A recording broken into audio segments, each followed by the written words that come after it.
안녕. 나는 헨리 포터예요. 10 몇 년 전까진 기자로 활동했었죠.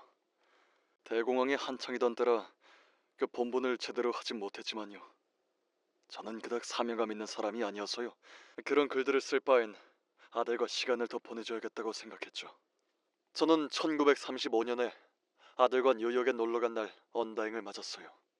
덕분에 운 좋게도 크로크러를 영상으로 남긴 몇 안 되는 사람이 되었기도 하죠. 제 기사가 신문 일면에 실린 건 그때가 유일했네요.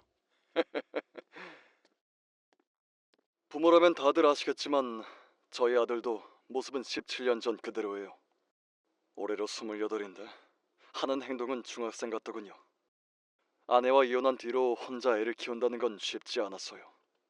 오히려 언다잉 이후에야 숨통이 트였다니까요. 그때 회사가 부도난 게 참 다행이죠. 누가 이 같은 걸 하고 싶었겠어요? 이제야 뭐 사람들이 다시 일하기 시작했다곤 하지만 예전 같진 않을 거예요. 죽거나 다치지도 않는 세상에서의 노동은 이제 사치나 제정신을 위한 취미에 불과하니까요. 말이 길어졌네요. 그럼 다음에 봅시다. 오늘은 1955년 1월 4일이에요. 마지막 촬영으로부턴 벌써 2년이나 지났네요. 시간 감각이 조금씩 흐려지는 것 같아요. 아직 그럴 시기는 아닐 텐데 말이에요.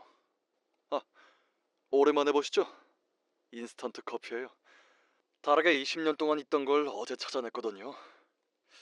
근데 아쉽게도 곰팡이도 피고 향은 날아가서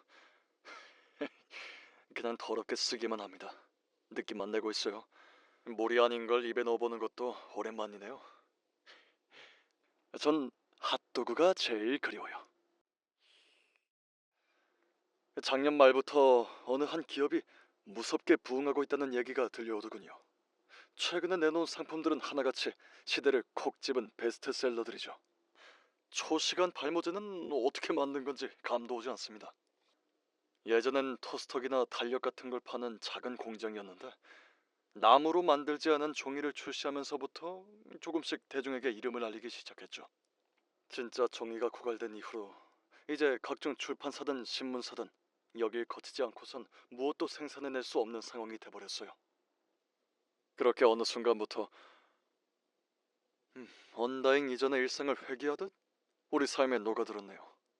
지금도 계속해서 영향력을 키워가며 거의 모든 시장을 독점해 나가고 있습니다.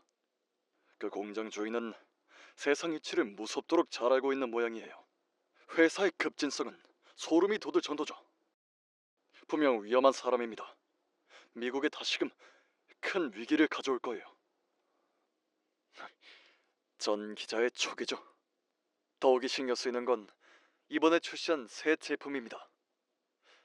이게 대체 뭘까요?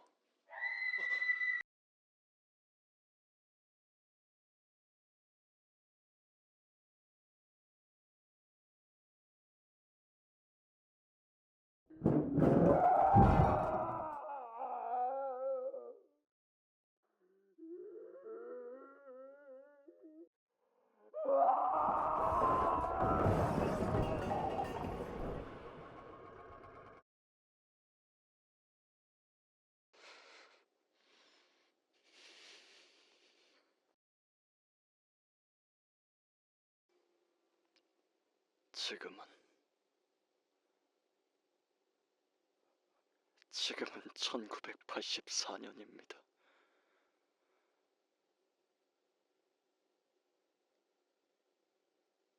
내가 뭘 어떻게 해야 됐을까요?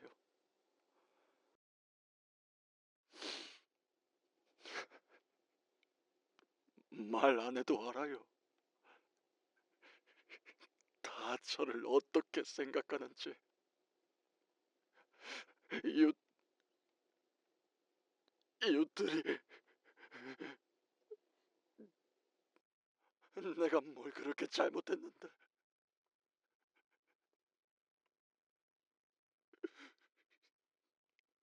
다들 내 상황이었으면 다 그렇게 했을 거면서. 다 다 계속 아마 앞으로도 50년, 200년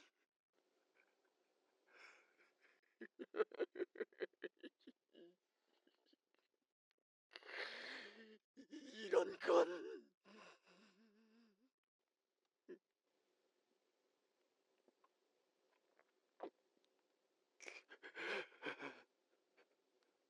아들이 그리워요.